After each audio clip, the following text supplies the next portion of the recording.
几天前，由肖战和杨紫主演的电视剧《余生，请多指教》开播。这部在2019年11月杀青，又被压了几年之久的作品，在开播后果然不负众望，各项指数一路飙升。上线还不到1周的时间，累计播放量就高达8.21亿，并且还有持续高歌的迹象。按照言情剧的惯例，男女主角相识到相知，再到相爱的过程中，一定是从互相看不顺眼，再到充满各种误会。而肖战饰演的顾魏和杨紫饰演的林之孝也不例外。林之孝所有对于爱情和未来生活的美好想象，都在这一刻破灭。恰好这时，父亲的主治医生顾魏走进了林之孝的生活。顾魏因为去酒吧为弟弟庆生，偶遇了正在埋怨父亲管太多的林之孝，并且两人因为一场误会发生了冲突，就此结下梁子。落入俗套且浮夸的剧情作为基调，就已经注定了这部剧会达不到及格线。而肖战和杨紫的演技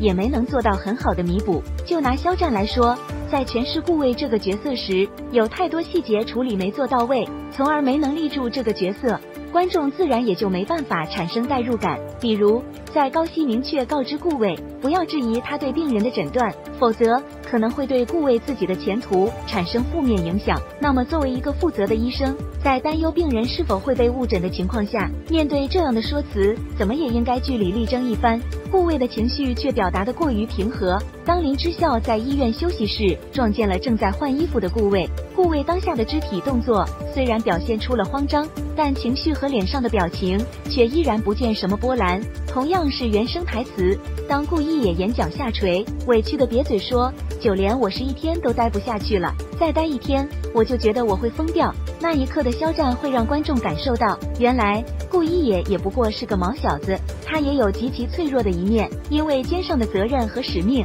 一直咬牙坚持着。图片来自网络青山。